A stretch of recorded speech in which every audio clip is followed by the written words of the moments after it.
gaano ka-importante yung pitas na yon.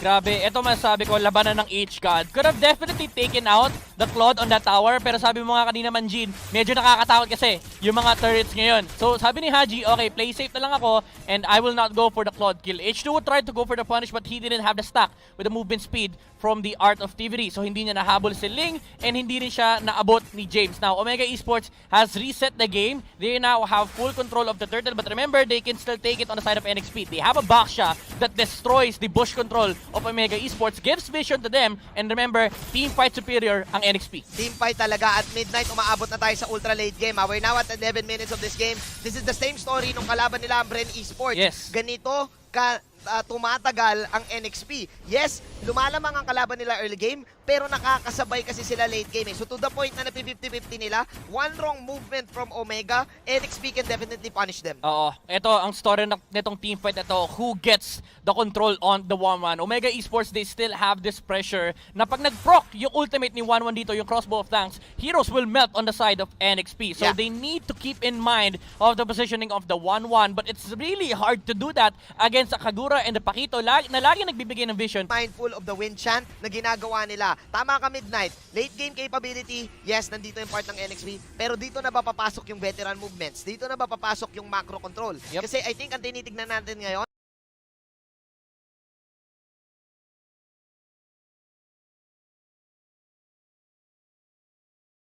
ang makakapag-freeze lane.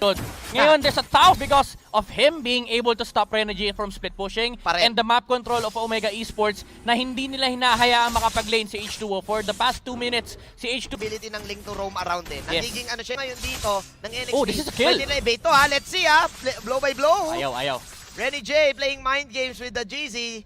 Alam ngayon ng dalawang kupunan na 4 lang sila sa my Lord take. Sino ang mauuna dito? NXP ang may retribution. Kurt Easy. Kumikripok palapit. Let's see. Pero sabi with each other, Midnight. Tignan natin. James, pasok ngayon. Hayes, nako, tricky situation. Pasok dito si Renny J. Renny J, the bomb. Execute. Oh no, nawala dito si Hayes. Pero mukhang si Yawi ata mawawala dito. Nako, nabitin. Damage. Napagamit dito ng Wind Easy. Pero the wind shot is real. Mr. Edgelord. Kurt Easy. Grabe, malasaske, pare. Grabe! Kapuntikan mawalapin! KDA machine! There you go! May tusok din ako! Grabe. 4 na heroes ang nawala sa NXP. And look at that replay. Anong nangyari doon, Midnight? Eto, masasabi ko lang, technical plays by Omega Esports. It started with the bait on the bottom lane. They went for the Rene J after the Lord reset. And after that, alam na nila, okay guys, lahat ng tao ng NXP pupunta sa Lord. Maniwala kayo sa akin. And that is what happened. H2O thought that it was a free team fight, went for the Blazing Duet, pero hindi nila na-ready yung cooldown ng Wind Chant. Wow, that instant replay is brought to you by Oppo A94. Experience gaming at full speed with Oppo A94. Get yours now for only $13,999. Instant Wind Chant lang. That was patience. Yes. Mula dito kay Kurt Easy, akala natin yun yung perfect Blazing Duet kay H2O. And mind you, H2O is one great Claude player. Alam niya kung kailan ang shoot ng Blazing Duet. Akala natin yun na. Hindi pa pala. Yep, and Omega Esports, this is where you start seeing the technicalities and the mechanics of these players. Again, Kurt Easy with that Wind Chant play on the 1-1 and Haji being present on the entire map. Parang yung pakiramdam ng NXP, hindi nila alam kung saan sila pupunta. Kasi every single time na kalahati buhay nila, biglang may bumababa sa kanila, binabagsakan sila ng isang link. Ang nangyayari dito down, buhay pa rin dito yung tower. NXP, nadepensahan pa nila. Nice patience para dito sa side ng NXP. Habang yung OMG kukuha na lang ng iba pang objectives. Ang camera ngayon ay tumitingin kay Kurt. Mr. Edgelord. Tignan natin ngayon. Oh, James! Oy, pasok si James dito. Si Kurt ang main target. Let's see. Wala pa rin pasok si Hayes, pero pasok na naman si James! The fake is real! But Kurt, mabubuhay ba siya? Buhay! Si Kurt Easy dito! Renny J magkabol! Kurt Easy! Pero may execute dito sa Renny J. Wala na si Kurt this time. 4-on-4 mangyaring laban. Renny J nandito si Exort, nakaloob sa kanya. Exort, tatakbo. Nag-zoom out yung camera natin. Renny J now tatakbo na din. Meanwhile, si Nate nandito. Walang damage output ng OMG. Pasok si Hayes dito with the yin-yang overturn. H2O mapapag-VMI out. Renny J baiting someone. Look at GZ this time. GZ, lilipat pa sa... Okay, lipat ang camera, isang sundot, kuha ang tore. Basic lang, objectives lang, sabi ng Omega Esports. Di namin kayo hahabulin para sa kill. Kasi again, the story of the game is that we are playing objectives. If we can avoid fights on the side of NXP, we still win the map control. Yeah, this is again because of the flinch boys. The mechanics na meron ang isang Ling na kayang mang-split, kayang gawin yung mga ganong klaseng movements. How crucial was that team fight para sa dalawang teams Midnight? James and Renny J, nakita natin yung persistence nila on getting Curtizy. Actually, it could have been better, pero ang ganda rin kasi nung sagot ni Heat. Kaya hindi na patay si Curtizy. Now, there's gonna be a steal on the purple buff. I don't think NXP could fight this one. Actually, nakuha ata ni H1 din. Hindi nakuha ni H2. Nakuha ni HJZ. And eto, dito mo makokomment yung dito mo makokomment ang NXP eh. They really know kung kailan sila magre-rest. They really know kung kailan yung sugal. Yes. And sinugal nila yung last team fight na yun eh. Crucial yun kasi again, kamuntikan pa mabuhay si Kurt. Kung nabuhay si Kurt, kung nakapag-ultimate siya, pwedeng naubos pa sila.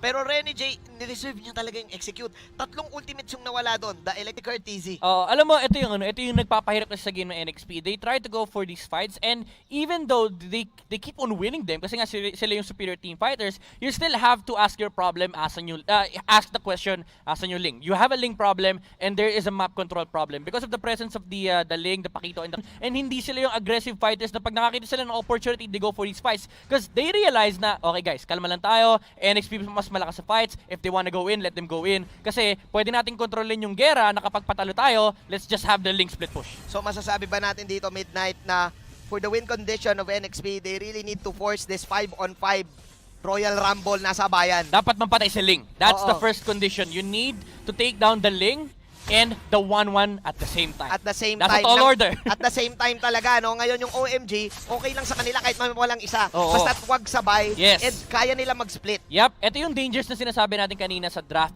Even though NXP went for the right mindset, again, you have the superior team fighter with the Alice and the Angela last pick, but you are still facing the Link problem. Again, hindi nila will just lose to the Esmeralda. Oo, lugi talaga. And again, nabanggit natin dito, they don't have any catch para dito kay HJZ unless ibuhos ni James yung second skill niya doon. Oo, unless magkamali si Haji. Oo, at pwede rin or maduo kasi I think enough ng time yung stun ni Yawi nung back siya at yung stun ng Alice. I think enough ng time enough na naman. yun eh. Problem is, kailangan mahuli mo si Ling nang wala siyang ultimate. Oo, at Kasi may ma-burst free, nyo. kasi may free pass si Ling eh. That's the very nature of Ling. Oo. It's really hard to take him down kapag walang ultimate. So very conditional pag napapatay mo siya. Actually, bottom lane, may nag-1v1 doon. That's the Ling and the Benedetta. This will always happen. The split push of the Benedetta and HJZ split pushing for Omega Esports. And At dito na papapasok yung draft na sinasabi natin.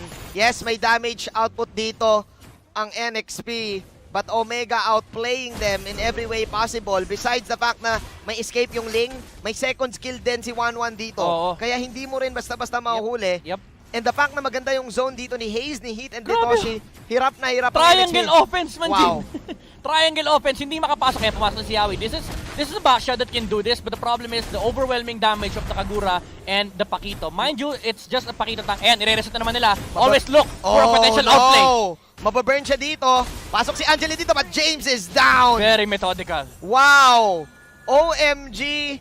Targeting the right person at the right place at the right time. And ito yung hindi mo pwedeng underestimate sa team na to. Alam nila pag sinabing focus fire sa isang tao, dun talaga sila. Oo, Manji, nakita mo 'di ba yung bilis, yung urgency ng decision making ng OMG. Nung nakita nila na wala nang buhay si Yawi, immediately reset the Lord. Nung hindi na nila abot si Yawi, okay, ito na lang si James. Focus, 4 heroes were focusing down on the Alice. Now, Renny J is being chased by 4 heroes while HJZ is getting his farm. Probably split push the bottom lane and mid lane, but OMG still have the control. Now they have taken the Lord, and this will make life harder for NXP because hindi lang si Ling yung problema mo, dadagdag pa si Lord. Dadagdag si Lord. Lord is at level 2. Pupunta dito sa top lane. This is a 20-minute game right now, Midnight. We're looking at late game items right now. Kapansin-pansin na meron ding blade armor dito si Heat. Oo. Just to negate this Claude. Yep, sasalin lang talaga nila. Oo. And ito yung dilemma Midnight eh. Laging mauuna ang Ling kaysa sa Benedetta pagdating sa split. Tama ba? Kasi mas mobile si Ling compared to the Benedetta. Even though mas mas invasive mas evasive pala si Benedetta. Ling is just a global map presence. At speaking of map presence, eto na, sabi ng OMG, gera na natin. James now falling low. Mabuhay kaya si James this time. Mukhang kaya niya mabuhay with the flowing blood, pero nawala na rin si Hayes doon sa batang gilid. Napakagandang sagot mula dito sa NXP. Eto na yung sinasabi nating AOE-centric damage output as Hayes is down for a minute. Meanwhile, pasok si Kurt dito. Kaya na kayo maputumba. Na-reset dito. Daming buhay pa rin sa side ng OMG. Wala na rin si Renny J. And I think this is it. OMG. Omega is back. At makakuha sila ng pinakaunang puntos nila dito sa MPL Season 7. You know, this is still the skill of a world contender, the mechanical and technical approach of the game. And look at this. Wala, relax. Relax na relax. Another day at the office. Methodical and again, fundamentals for the side of Omega. Wow, and that winning moment is brought to you by Oppo A94. Experience gaming at full speed with the Oppo A94. Get yours now for 13,999. Ang ganda ng laban na yon, Midnight, no? Magkaibang style eh. Pero alam mo yung feeling ko bukang bibig kasi ng Omega, binasic eh. Alam mo yung approach kasi parang nasa plano lahat. Pag lumaban yung NXP, naglo-lure tayo, reset natin, split push shilling, kapag may hero na kalahati ng HP, focus doon. So sobrang methodical ng approach ng Omega, and I think it's really hard to break that for a team like NXP kasi they have this crazy approach that they just love to fight. And kung gusto mong mangyari yun, you need to pick the proper heroes for it. Proper heroes talaga. I think isang factor din dito yung Angela kasi parang bitin yung damage ng next play. Yung mga ganong pasok ng side ng Omega, pwede ma-punish yun kung meron kayong enough burst din eh. Yes. And I think nabitin talaga yon, win chant lang. And wow, Omega is back. Again, the story, kaya-kaya nilang mag-keep up or mag-stay ahead. Ipasa na natin to sa ating analyst na si Wolf.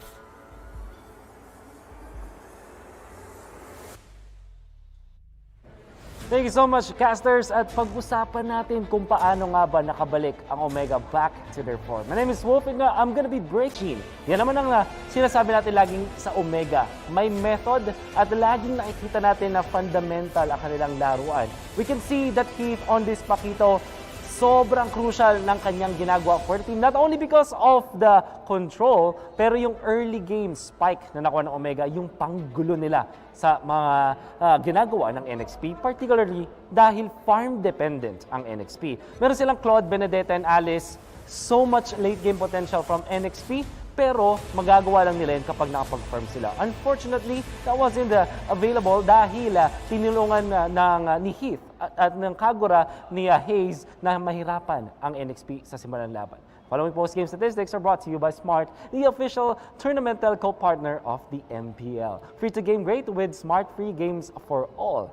At nakikita natin na sa laban na yon, we'll see how effective the 1-1 and the Ling is. Kaya ko din gustong sabihin na nahirap ang NXP pick dito sa Ling because hindi siya ganun ka-problemado sa laban na to. And then of course, you have this 1-1 naman na sinasagot yung back siya. Sa lane ay pwedeng makalamang sa 1-1 kung isipin. At kung late game ang usapan, kuha ka lang ng Wind of Nature, okay ka na versus the Claude. There will be, in the highlights, a part where makikita natin kung gaano ka-impactful si Mr. Fundamental Heath. Pero most of this time kasi ang talagang highlights ay makikita natin mula kay Hajizi at kay Kurt TZ. We will see the strength of this lane kasi ang kailangan lang niyang hintayin ay mag-ulti yung mga members ng NXP or i-burn yung kanilang mga skills tapos pwede na siyang lumaban. So much damage potential. And James, on this Alice, ang ganda na kanyang performance. However, kulang pa rin. Kasi kailangan talagang mag-farm ng isang Alice. And if you're looking at the damage output of Omega, sabihin na natin may damage over time sila dahil 1-1 to. Medyo mabagal mag-deal ng damage. But overall, with Kagura, tapos meron ka pang Link, kung iisipin, burst pa rin yan. Physical and magical combination. And ito na yung pinakamalapit na play. As you can see, look into Heath. Yung kanyang timing ng knock-up with the ultimate, ita-time niya ng sobrang sakto. Pagdating ni H2O, malapit na siya bumalik sana sa BMI niya or at least nung nag-blazing duet siya, obviously with the knock-up, canceled yun. So the sustain the damage will not be there. Perfect timing para ma-burst siya ni Curtizi, pati na rin ni Hajizi. Afterwards, talagang methodical na approach ng Omega. Back to business. Back to their official base work, di ba? Ganyan talaga yung Omega. When they're comfortable with their lineup, they know how it works. magpapunish sila ng isang isang Alice na nasa mid lane nagpakita. At alam nila na si Yawi ay low na rin, pati wala ng ultimate. So there's really no one stopping them from killing the members of NXP. After nila mapatay yung Alice, diretso doon sila sa bandang Lord area. At makikita natin na napakaganda na ng control ng side ng Omega doon sa mapa. Again, to lang balat dahil ito yung mga gusto nilang picks. This game highlights are brought to you by Smart, the official tournament telco partner of the MPL. Free to game great with Smart free games for all. By the way, makikita natin ng MVP ng ating laban. So many crucial MVP performances, but overall mukhang ang talagang silent MVP natin is Toshi with a 3-1-3 performance on this Esmeralda. The MVP of the game was brought to you by Smart, the official tournament telco partner of the MPL. Break through your own limits, rise above, and be free to gain 81,000. And yung kanyang objective damage ay 3,000 lang, obviously, because this is Esmeralda. Pero yung kanyang kill participation, 43%. I believe na kung titingnan natin ang mga kanyang ambag doon sa laban na yon, it's more about just making it so na dadating sa late game na nakakapag-farm ang ating lane as well as the 1-1. And very crucial ang early game na pump-pressure ni Toshi. Kaya nga naman nakapag-farm at Omega doon sa kanilang side laners. Better than what NXP did. That was just game number 1. Excited to see more of game number 2. Ibalik na natin sa ating mga casters.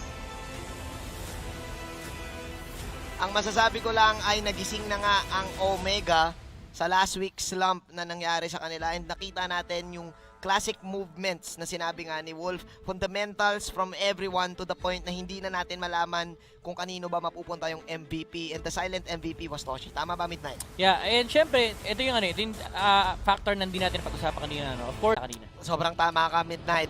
Ngayon, ang tanong, pipiliin pa kaya nila yung Angela or pipiliin na sila ng ibang damage output dito? Remember na binaban ngayon ng Omega. For Omega, just like game number 1, meanwhile 1-1 naman ang nawala dito para sa kanila. Magbe-Benedetta kaya ulit ang NXP sa kanilang first pick? I think so. Next play opted to go to for the 1-1 ban instead of Sylvana. So, ino-open nila yung option na yun for Omega Esports here. And the better one is to go still with the Benedetta. Either that or go for Pakito. Comfort hero ni Yawi yan. As in, outside MPL, yung mga tournament leagues natin dyan, Yawi showed his excellence on the hero. And ngayon, nakita na ng NXP na okay, eto na yung adjustment natin. Wag muna natin ipakita itong ating jungler. Meanwhile, kuha muna tayo ng isang hero na baka pwedeng tank or pwedeng ang side lane. Flex, no? And flex, napakagandang flex nito for NXP. Meanwhile, Omega sticking to the same plan.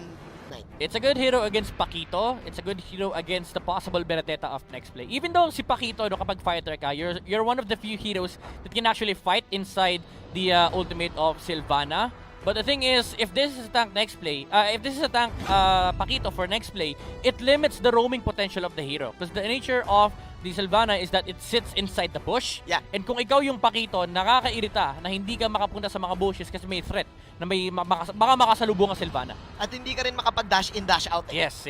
Dahil nga, natutulak ka eh. Oh, tutusa ka. May Imperial Justice ka pa pag tumakbo ka, diba? Di ka naman makakawala doon. Definitely Midnight. So ngayon, sabi ng next play, sige, wala kami pakialam kahit ma-hold kami ng Sylvana.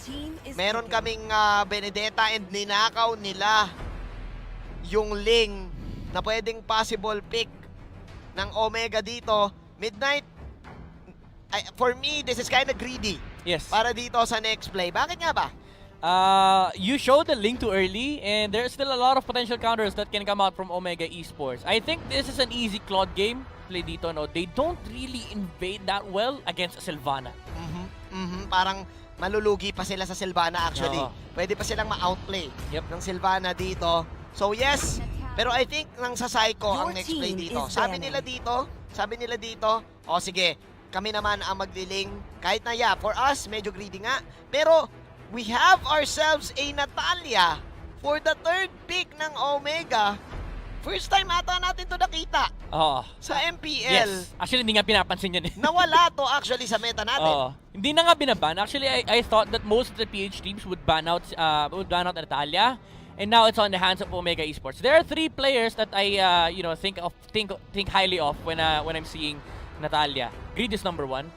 Haze is number 2. Oh, so napunta kay Haze. Next Itong time ko na hero. sabihin yung number 3. I think this is a Your signature team pick is then banning. for the side of Omega. I remember nung season 5, nung umabot tayo ng 60-minute game Yeah. with Omega against Onyx, ito yung kanilang main pick. Mhm. The Natalia, and I think, is it great against the Ling? Oh yes. It's good against Paquito, good against Benedetta, good against the Ling. Because these 3 heroes rely on using their skills. Oh. Hindi sila tulad ng Alice na, sige, bahala ka dyan, pag nagpakita ka, ultihan kita. Hindi sila tulad ng Roger na kapag hinampas mo yung Roger, di mo napatay, papatayin ka. Etong 3 heroes na to, kapag hindi mo sila napatay, tatakbuhan ka lang nila, hindi ka papalagan yan. Kaya naman pala, no? Kasi itong mechanics to eh. Ang Yes. Benedetta, Ling, at saka ang Paquito eh. So Yep. with the Natalia, madidisrupt yung Yes. next Your play this team time. is Nalilimit yung effectiveness, yung Mhm. effectivity nito 3 heroes na to just because of the presence of Natalia. Add to that, hindi lang yung factor na kapag nawawala yung Natalia, baka hampasin ka niya. It also tells you na pag wala yung Natalia, there are certain moves in the map that you cannot make. Definitely, dahil kayang-kayang patumbahin ng Natalia ang Benedetta pag tama yung timing. Mhm. Again, kayang pumalag ng Benedetta, pero talagang ano yan eh, psychuhan yan. Yes. Psycho battle yan eh, kapag may kalaban kang Natalia. So kailangan mag-ingat ng next play dito dahil lagi nila itong iisipin. Muga, ang iniintay natin sa kanila ngayon ay junglers. Open pa ang Mission Shield. Your team Yes, is open ang banning. Yushin Shin, but I think the more feasible option for Omega Esports is to go for the Roger. Roger. Even though it's not one of their signature heroes, Roger is really good in this game because of the presence of the Natalia and the Sylvana. Imagine nyo na lang na kunwari, naka-snowball yung Omega Esports. Ang daming moves na nga na hindi pwede gawin ng next play, and ibibigay mo pa yung resources mo sa Roger na pwedeng mag-invade ng jungle nyo kasi nga hindi kayo pwede basta-basta gumalaw Totoo. dahil may nagtatagong Sylvana sa bush at may nawawalang Natalia. At mukhang yun nga ang binan nila dito. Sayang. Oo, yun nga ang binan nila dito. Roger wins games kasi. Midnight. Kasi I think with the Natalia and the Sylvana na mapapapula, maamoy agad ni Roger. Tapos Oh yes, definitely. game na agad eh. So yeah, I think that is a good adjustment para dito sa dalawang teams natin with next play banning the Roger. Pero ngayon, Midnight, Harit, napakabilis ng pick dito ng Omega. Alam nila nung binan yung Roger. O sige, yung isa na kagad. Ba't ka napapailing? Ba't ka napapalakpak dito? Kasi sa next play, kita mo na yung tatlong pwede mag-course. So, the idea is, against this lineup, you need 2 cores on the side of Omega. One junk, pick the Harith. Kasi pwede pang kunin. So, I really like the approach here from Omega Esports. It looks like Dale is still drafting on his team. Mukhang inaral talaga nila dito ang pwedeng team i-draft. I like this. I love the draft pattern for both teams. Para dito sa next play, something new na makikita natin dito sa MPL. Pero medyo nostalgic to, Midnight. This is the championship kadita na meron si Exord. Oo. He's been winning local tournaments with this hero na makikita natin ngayon. Natatapat sa may pagka-hybrid lineup para sa akin ng side ng Omega. It's a 50-50 draft. Honestly, these picks are perfect for both teams. Again, sinabi natin yung Yisen Shin tsaka Harit, yun talaga yung option for Omega. So immediately, pipick mo kagad yun kapag kaya mo. They snatch up the Harit para hindi makaw na next play. And perfect answer for next play. I think the Kadita and the Kai fits the lineup perfectly. And Kadita counters 4 heroes on the side of Omega with the exception of the Yisen Shin. Oh man, binanggit natin kanina yung lack of damage na meron sa next play, Midnight. This time, present na yon kapag Oo. umabot ng late game with the Kadita. And yes, nag-agree ako, yung Ocean's Oddity, huli kagad yung Harit sa loob ng Zaman Force. Kita mo kagad. Even yung Sylvana, shoot kagad yung Ocean Oddity, tapos mag-grab Yes. in ka. Exactly. And I love the Akai pick just to make sure na kapag nag-Zaman Force si Harit, tulak mo lang palayo. Akala natin it's all over for the draft ng next play doon. Pero may onting bawi sila, but they're up against a team, Omega, na nasa momentum ngayon. Na meron again na Natalia ni Heat this time ang gagamit, Midnight. Hindi si Haze. Actually, I like this approach. Kanina sa draft, iniisip ko, whether magme-mage ba yung Sylvana or magtatang. Kasi he needs a lot of sustain. Hindi pwedeng catch lang siya rito sa game na to. They need more damage kasi hindi reliable enough yung Harit and YSS sa early game. So if you're able to get that, then suddenly all 5 heroes on your side are threat against NXP. So medyo naiintindihan ko yung switch nila dito. Na instead of Haze playing the Natalia, Haze is now playing the Sylvana kasi magme-mage build si Sylvana this game. Yeah, mukhang damage ang gustong gawin dito ng Omega. Tsaka na muna tayo mag-tank build. Tsaka na muna tayo mag-sustain. Oo.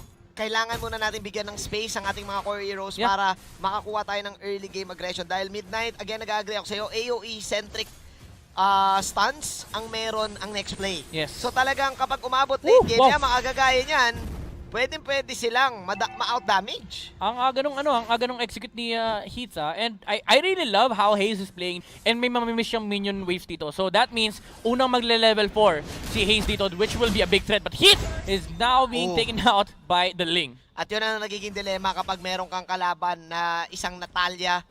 Lalo na't kapag hindi ka agad makakapatay ang Natalia. Yes, may scout kayong makukuha dito, but you don't want to give those kills na meron para sa side ng next play. So may onting kalamangan dito si H2 laban kay Had JZ. We're now looking at the matchup dito sa baba. Midnight, Toshi confident enough para gawin yung mga ganong movements. Grabe yung mechanics, no? Grabe yung mga micro skills. Talagang, ito yung mga type ng players na talagang hirap galawan sa lane nila. Kasi if you have certain moves, alam mong limited lang yung conditions mo para mahuli mo yung ganitong klaseng player. And knowing Toshi, he is one of the hardest players to take down on his lane. So may hirapan din talaga yung NXP contest ng Esmeralda na to. Ito yung mga tipong kabisado yung limits nung isang hero, alam niya kung cooldown. Actually, di na tumitingin sa cooldown. Oo, alam ng daliri niya. Kabisado na yan. Meanwhile, the first turtle will go in the hands of Had GZ. At yun na nga yung sinasabi natin. Imperial Justice para dito kay Haze. Sino mahuli ngayon? That is going to be Exort na hindi na makakapagpatubig. That is OMG winning that trade, pare. Dalawa na wala sa side ng NXP. Renny J magabol dito. May heal para kay Curtizy dito. Renny J mapapadashin. Curtizy makakuha siya ng third plating dito. Ang taas nun. Tapos nakakuha pa siya ng 2 libreng kills na walang kahit anong contest. So with this, nako. Grabe si James, ha? Oo. Nagpapakita, meron ding pakito skills. Pumapalag pa rin, kabisado pa rin kung may shields. Dito, ang Esmeralda. Oh Meanwhile, my eto God! na nga yung sinasabi natin Grab Wave. Zaman Force para dito sa side ng OMG. Mabuhay kaya dito si AJZ. Mukhang hindi na as Renny J will go for the dash in. Renny J ang mawawala pa rin ngayon. Dalawa mawawala sa OMG. Magandang trade para sa side ng NXP. Wala pa si James doon. But man, nakita mo yung damage. Exort putting in the rough waves damage. Pero may onting pagbawi pa rin ng OMG. So still, both of the teams overextending. Talagang hindi pumapayag na hindi ma-even yung trade. Oo, pero pabor yun for NXP again, as you've said. Ganda ng pasok ni Exort, no, with the Katita. Now has purchased the Clock of Destiny. So the sustain is there and the damage will be there after 4 minutes. Curtizy, Zaman Force may top lane, may crewhan lang. Alam mo, Midnight, dito ata papasok yung yung kailangan nilang respetuhin yung Ocean's Oddity. Oh yes. Masiset upan talaga sila ng masiset upan Yep. Again, this is a Harit, easy target. Yung lalo-lalo na yung Sylvana. Kasi Sylvana mismo yung gagawa ng target Alam mo parang, sige, talunan mo ako. Ganun yung Sylvana dyan Yeah. So, man, ito AoE damage output ang dami sa NXP. Meron silang Hurricane Dance. Meron silang Tempest of Blades. Nangiging delikado ngayon yung OMG. Bakit? Una, hindi na naging effective yung Natalia play nila. And unti-unti sila napipitas. Look at this. Even though lang mga OMG sa pera, pero yun lang. Batuhan, Manjin. Batuhan pala. Alam mo, mahina, walang galit. Oo, men, gusto ko sana sabihin na lumalamang ang NXP Pero kasi nakakuha din yung OMG dito ng mga crucial pick-ups. Kagain yan. Grabe, ayaw magpapigil ng Omega Esports, Manjin. Sabi ng Omega dito, kaya nyo kami 5-on-5, idadaan namin sa mga 2-on-2. Idadaan mga namin sa mga 1-on-1. Sabi nila dito, alam mo, sige, suntukin mo ako sa kaliwa, suntukin din kanan mo. Tapos may bonus pa na sinampal. So ngayon Midnight, yes, ang ganda na nagiging game ni H2. Tulad yan, na-force out yung ultimate. Alam mo, Manjin, ang question ko talaga ever since na nag-start tong game na to, saan nakukuha ni Hajizi yung farm? Nung early game, nakakuha ng 2 kills si H2, level 7 siya, level 6 si Hajizi. After a minute, ngayon, tignan mo yung advantage. Nga, level 9 sila parehas. Pero there was a time na level 8 lang si H2O, level 9 si GZ. Alam mo parang magtataka ka, may extra minion bang pinafarm si GZ? Lagi no? Lagi. Well, hindi siya tatawagin KDA machine Kasi kayong KDA, alam ko may onting din doon May onting pera at gold na pwede ka Uy, ganda ng huli kay Kurt. Pero sa wakas, nakuha yung NXP dito na magandang huli. It's all about the pickoffs right now, Midnight. Para sa game na to. Wala pa tayo masyado nakikitang explosive team fight. Pero you're talking about kanina na itong NXP, yes, nakakuha sila ng lamang. Pero bakit nga ba naninegate? Dahil lang ba dito sa Natalia pick na to? Yes, this is the information given by Omega Esports. Of course, syempre, pag gumawa ng galaw yung NXP, there's a certain valuable information that they already see. Tapos papatungan mo pa kung ano man yung nakikita ni Hit. So, Omega Esports, they can always calculate another play. Kapag gumawa ng movement si NXP, laging may katapat yan. And knowing them, they have this methodical approach. Kapag nakakakuha si NXP ng kill, there's always a trade. Now, nakakuha sila ng kill dito kay Hayes. They're eyeing already at the third, pero napakaganda ng pwesto ng NXP. Ready sila. Tignan natin kung crucial ba yun ha. Pasok si Exort dito. Ocean's Oddity, Hajizi with the Blood Flood. Zaman Force para dito kay Cartesi. Exort!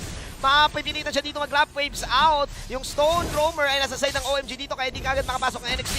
Ngayon si James ang tinahabol. James, napagamit dito. Wala pa siyang substance. Habang si Toshi magsi-second skill lang. And there you go. Kagaya ng sinabi mo, Midnight. Every time na makapita sa NXP, hindi papayag ang OMG na hindi maka-trade. They know kung kaya nila pumasok. Oh my God, Cartesi. Cartesi with the Zaman Force in. Sabay kuha ng purple. Nasa purple sila agad, Midnight. Grabe. Hindi nga sila nag-turtle. Oo, ito yung sinasabi natin sa OMG, no? Again, methodical, objectives first. Sabi nila, guys, pwede tayo mag-turtle. Pero bakit tayo mag-turtle kung pwede natin kunin yung resources ng NXP? And dito may explain kung saan kinukuha ni Hajizi yung farm niya, no? This is the disparity effect. It causes a huge gold lead with you kasi pina-farm mo yung resource ng kalaban. At dahil doon, Hajizi with the BOD at meron pang instant turtle. Napakayaman ngayon ng side ng OMG. Look at that. 5K para kay Hajizi dito. Tama ka nga, Midnight. Maging ako nagtataka na. Saan niya nakukuha tong farm na to? Yes, H2O, may farm siya dito. Pero kasi 2-0-3-6. Good lane game eh. Si Hajizi may death eh. Yes, eto sa may top lane na si Hit. Mapapatay. Actually, nakuha ni Renegade yung kill. Haji hindi makaka-rest back. Pero gusto ko lang i-highlight man, Gino, si Cartesi on that turtle contention for both teams. Yeah. Ang ganda ng gate ng Zaman Force. And kinokondisyon yung sarili na, okay guys, countered tayo ng Kadita. 4 sa heroes natin mahihirapan pag hindi niya ginagamit yung ultimate niya. Puwersahin ko. Puwersahin mo. Pag nawala ng ultimate, laban tayo. Pasok tayo. Kasi again, I think yung Zaman Force, mas mabilis yung magiging cooldown nun laban sa Rough Waves eh. Yep. Kaya ang ganda nung ideology behind as to why he commits the Zaman Force. Talagang alam mo kung ano yung pinaforce niya. Ganda nung huli ni Yawi actually. Hajizi caught out here by the Akai. And Ling, 3-0-4 na si H2O. This is vintage Xiaowi at ito yung hinahanap kanina pa ng NXP, yung mga pa-isa-isang pitas lang. Anong bawi ngayon sa side ng OMG? Nako, may chance dito. Nice knock para kay James dito. Nawala si Cartesi. 3 na lang na sa side ng OMG. Yawi buhay pa din. Hit, hindi niya na magamit yung execute niya. James with a beautiful champ stance uppercut para dito kay Cartesi na wala ngayon yung 2 main cores ng OMG. Ito na ba ang chance ng NXP? Oh my God, look at this Paquito! Ginawa niya kay Cartesi kanina and Hayes is feeling the same thing. Ang ganda nung ginagawa ni James. Naka-purify sa Cartesi, mind you. Pwede niyang tanggalin yung knock-up ni Paquito. Pero ang ganda kasi nung spacing. After the first ultimate, uses the second skill to dash in and hinintay niya yung purify bago niya in-ultimatean ulit. And this is the perfect or flawless execution from James on this Paquito. Man, James 0-3 siya dito pero he's making the plays my para sa next play God. dito. Unti-unting nagpo-pull up ang side ng OMG. Hindi lang si James, pati si Yawi. Pinag-usapan natin ito kanina, Midnight, na marami silang catch. Meanwhile, sabi dito ng Cartesi, eto na, babawi na kami. H2O, pasok ngayon. Ultimate Empress of Blades. Mawawala ba si Hajizi dito? Hajizi na wala na din. Toshi, inatake na lang yung orange man dito. Habang si Cartesi, tumatakbo pa rin. With the execution and initiation for NXP. Following it up with the teammates that he has. Again, Omega Esports dito, they need to force out the ultimate from Exort. Pero sabi ni James dito, naisa nyo na kami kanina. Hindi na mauna si Exort. Ako na. Ako na mauuna. Alam mo pare, meron pa silang plan B eh. If ever na hindi tumama kasi dito yung ultimate ni James, ang ginagawa nilang plan B, si Yawi, si Akai. Nakakadalawang Hurricane Dance na siya na maganda. And yung Hurricane Dance niya, hindi panguli ng 2, 3 eh. Yes, bawal isa lang. Bawal isa lang. Ay, bawal 2, laging isa. Bawal 2. Dapat kahit sino actually, kahit sino makita nila. Tinatalo ng kagad ni Yawi. And it goes to show na alam din kasi ng NXP na kapag naka-1 sila sa Omega Esports, it does give them the favorable position. Yeah. Tulad ito, kapag kulang sa numbers ang Omega Esports, they fight. Oh my goodness! Pero masyadong malalim doon para kay H2O. Maganda position ngayon ng side ng OMG. Renegade babalik dito. James nandito pa rin. Pero sino masya-shutdown dito? That is the Kadita. Oh no! Nakay Toshi ang camera. Bakit pa di nyo ako pinag-uusapan? Ako ang Esmeralda at hindi ako napapatay. Hajising paikot-ikot. Pero sabi ni Toshi dito, pindutot. Pero sabi ni Toshi, isa lang ang pipindutin ko. Second skill lang. Toshi, ladies and gentlemen, MVP kanina, the silent assassin. for OMG. Inubos yung 4. Oo, grabe. Sabi ni Toshi, alam nyo, kung kayo live sumasayaw, ako kay Esmeralda ako sasayaw. Sasayawan ko yung 4. Toshi, again, these kinds of players, alam nila yung limit ng heroes. And nakita niya kanina, sabi niya, akay lang pala, tsaka akay lang pala, tsaka kapahito. Wala kayong gagawin sa akin. Grabe. Tsaka binibit niya yung rough waves. Yung Oo. Ocean's Oddity, hindi mo kagad Magamit. mapapaangat Oo. yung Esmeralda kasi mabilis dahil doon sa Frost Moon Shield eh. Yes. Well, actually, hindi lang second skill yung pinipindot, pati first skill. Pati first Pero, skill. ang maganda kasi doon is, yun lang yung kailangan niyang gawin. Yun nga Basic eh. lang. Kaya favorite ka kay Esmeralda eh. Toshi pare. Alam mo, Manjin, feeling ko, ang comms ng Omega Esports ngayon ganito. Sinasabi lang ni Toshi, pre, walang damage, pre. Oo nga Pre, eh. walang damage, pre.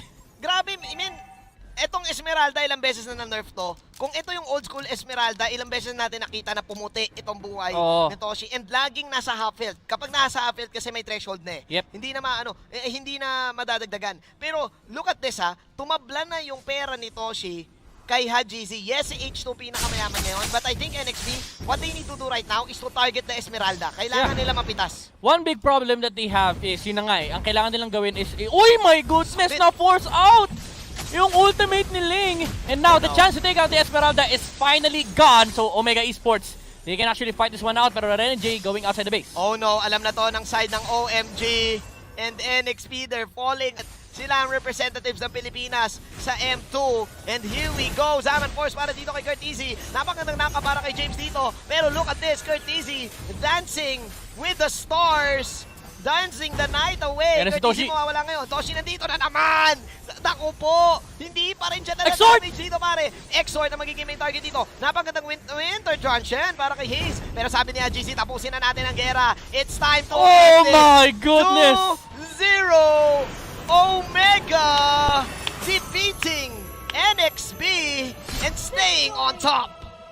Wow, Manjin, I thought this series would have been really favorable for NXP because of their past showing, but Omega Esports still showed us na world contenders kami. World contenders kami. Ano ba naman kayo? Relax lang. And then I think, sabi ng yung game na yon, that was a free game for the Esmeralda. And Oo. then, sobrang chill ng side ng Omega doon. Kaya yung ating winning moment na yon is brought to us by Head and Shoulders. Put your game face on and finally say goodbye to the free and each free. Now, mas mabango pa. Midnight, free Esmeralda game once again for OMG. Alam mo, ang story kasi nitong series na to, if Omega Esports have their technicalities and mechanics intact, they'll always win out even against the top teams. And yung nangyari kasi kanina, even though may lapses last week, no, nasabi ko kanina to, parang si Dale pa rin yung nagda-draft sa Omega Esports. So they found what they were lacking last week. Nandyan na yung draft, solid na yung laro. It all just boils down to in-game execution. Pero alam natin, Omega Esports, they have that already. And parang naglaro lang tayo ng papel, gunting at bato kung saan nag-turn around. Napaka-intense ang MPL na to. Di natin malaman kung sino pa pinakamalakas.